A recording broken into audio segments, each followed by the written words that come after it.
Hello everyone, Santer here, and welcome to my life and channel update for July of 2024. So that's the year we're in. This month has been fairly straightforward, mostly continuing some themes at the end of last month. So I finished playing through the Elden Ring Shadow of the Erdtree DLC, and I think at this point all of the recordings of that, because I did record it, I think all of the recordings of that should be up on my YouTube channel and out. So I will link it in the end screen, the playlist. I had a lot of fun with that. Not going to talk a whole lot of details because I don't want to spoil anybody who might be trying to avoid those. But you can watch my first playthrough. I missed a bunch of stuff, as I expected. I didn't learn until I started watching other people's things. At that point, it doesn't feel like first playthrough territory anymore. But I did enjoy it quite a bit, and I thought it was well worth the asking price. Anything more that's not going to specifics is just me rambling about how I enjoyed it. The other big thing from this month, though, is rooted in the Crunchyroll subscription that I think I mentioned getting last time. I only got it for a month, and there's a very good reason for that. It's because if I have a really hard time not binging. If I'm really getting into a story, and this is true of like a book as well, for example, I don't read a whole lot. Most of the books that I've read are ones that my sister has introduced me to, so I've really enjoyed the Jozen Files and the Verkozgan Saga. But if I'm really getting into a book or a story, or so like an anime, I'll have a really hard time just not wanting to have the whole thing all at once. It's terrible for my sleep schedule. My sleep schedule has been all over the place this last month. But I really enjoyed it. I really enjoyed watching a bunch of different anime. I will not be sharing an exhaustive list because I don't have that list on hand, but I do want to talk about some of the trends and common themes. So I found myself particularly gravitating to sort of the isekai and isekai adjacent genres. Part of it is I really enjoy world building, and these the isekai genre in particular is all about, at least initially, exploring the world and figuring out how it works and what's going on in it. And that's something that I have particularly enjoyed. I've been thinking a lot about what sort of things I might want to say here. But so there's definitely been some interesting, like, different novel ideas, though, and different takes on it that I've seen. And what I find really interesting, there's a couple of different trends. And one of the ones that I find to be particularly interesting is how often isekai start off with, we're an adventurer, we're exploring the world, we're getting to know what's going on, and then transition to deep political intrigue and nation building. I think that's rather amusing. How a realist hero rebuilt the kingdom, something to that effect, is very explicit about that being the case. But I also watched That Time I Reincarnated as a Slime. It's still ongoing, so I'm not fully caught up on it at this point. But that one also, like, pivots into world build or like nation building fairly quickly, and I think it's kind of interesting how that sort of thing happens. But there's definitely other common things that I've seen. One of the, I feel like this is going to be a short one this month. One of the things is there's the hot springs. They're always important. I have not had an experience particularly with soaking in a hot spring. Apparently it's great for relieving stress. If the anime is to be believed, I don't actually know. It's not something I've really had a whole lot of experience with. I've been in a few hot tubs, but it's been quite a while, so I don't know. Like, the notion of sitting in hot water and watching the sunset does sound really pleasant, admittedly. But that's just not something I have a whole lot of personal experience with. But it always shows up. There's always the "this food is delicious" sort of scenes that crop up, and like, fine, whatever. I find it really interesting how common that is. But one of the other things that I've been thinking about a bit more is there seems to be this common trend of male lead character gets surrounded by an interesting cast of female characters, some of whom are to varying degrees of in love with him. But that idea of having a group of female friends like that is something that I have to admit is very appealing. And it makes me think back to in elementary school I had a couple of female friends, but in middle school, for various reasons that were not under my control, those friendships ended up ending, and not really had a whole lot of opportunities to develop new ones. And that's been something that's been a frustration to me. And so like that idea of having a group of like female friends with diverse personalities is something that I find really enjoyable. There's also always, or like as a really appealing, something that I'd like in my life sort of thing. There's, for some reason, there's always, and it's often in the hot springs scenes, the women comparing their breast sizes, being like, "Oh, yours are so big," and the one with the smaller one. So, I don't know why this is such a trend. I haven't tried to look into it. I'd actually be curious to know why this is such a common trend. I wish there was a bit more confidence in the sizes that each individual female character had. As apparently one of the less common smaller boob enjoyers, it always kind of annoys me that they have the attitude of bigger is better. But this is kind of a footnote. One of the things actually, I find it very interesting. Japan has a very different relationship with sexuality than America. And I find the Japanese relationship is expressed through their media here with the anime to be very interesting. There's both an openness to an awareness of it, but also an embarrassment of it. And that's actually something that I really appreciate about Trinity 7. Trinity 7. Let me enunciate better there. That one, Arata, the main male character, if I've remembered his name correctly, owns his sexuality, and I find that extremely refreshing. And I wish more anime didn't have the characters getting embarrassed about their own sexuality. And it creates a very odd atmosphere,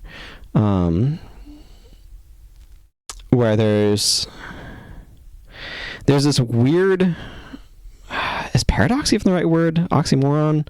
Like contrasting thing where like the anime itself is more comfortable with things than the characters within it are. And I find that to be a very interesting sort of trend. I don't know how much of it is just trying to reflect, because a lot of them are like 14 and up, that sort of thing. And I don't know how much those, which again, like in America, a lot of the things that they're like, oh, the sexuality here, the random accidental boob grabs and things like that, that then there's a bunch of embarrassment about or whatever,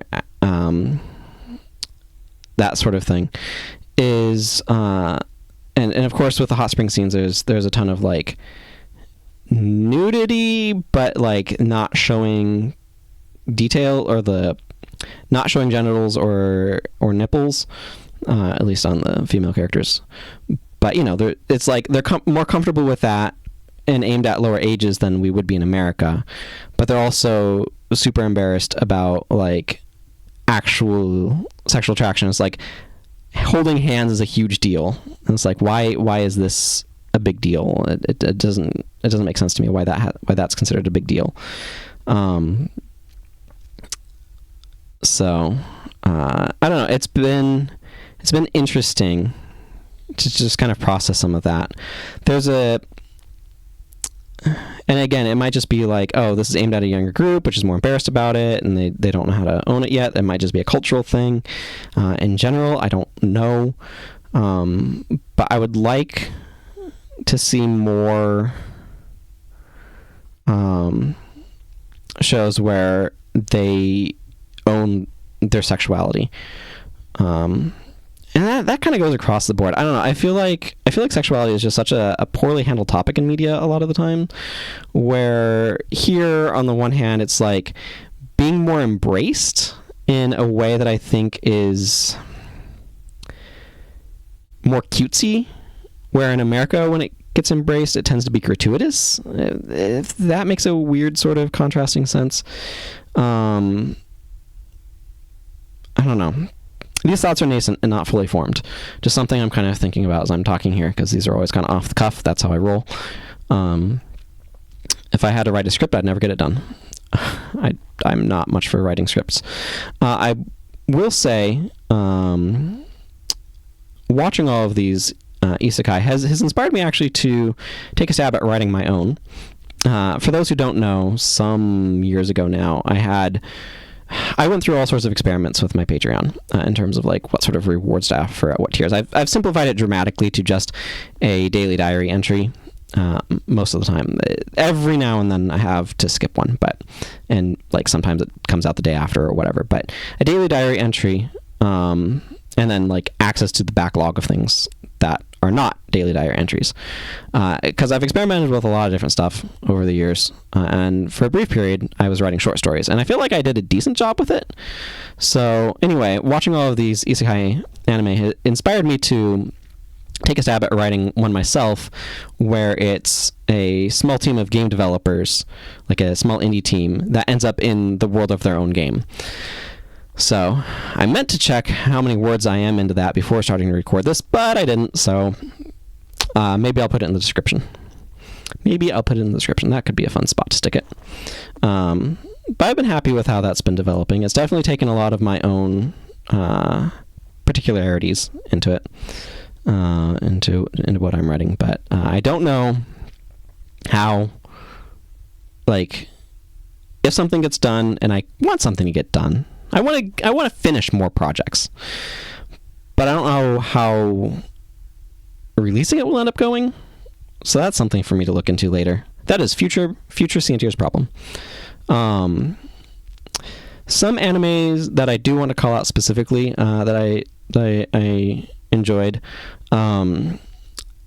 One that's ongoing, so I don't know, I'm like 4 episodes in, and I'm probably going to get more Crunchyroll in like December and watch again then, but I want to space it out so that way I'm not consuming too much of my life with it. But it's like the Osun newbie gets trained by the strongest team in the world and becomes invincible or something like that. But it's a guy who's like a clerk at an adventurer guild who excuse me, who is like turns 30 and then gets trained to be an adventurer, and it's refreshing to see something that's not a bunch of teenagers, like a bunch of high schoolers, becoming the main character hero, and having a guy who's, a bit close to my actual age. So that's one that I particularly have enjoyed thus far, just from that sort of refreshing angle. Frieren was fantastic. For those who don't know, the basic premise is it's an elf who journeyed with an adventuring party, and they defeated the big bad villain. And now life has moved on, and her human companions have reached the end of their lives, and she's trying to figure out what now. So, and it's kind of this post the grand adventure story, but with flashbacks back to it, and how hang on, I need some water. And how that time adventuring changed her. But it's a slower paced show that takes its time to be more contemplative and reflect on the nature of life and death and all these sorts of things.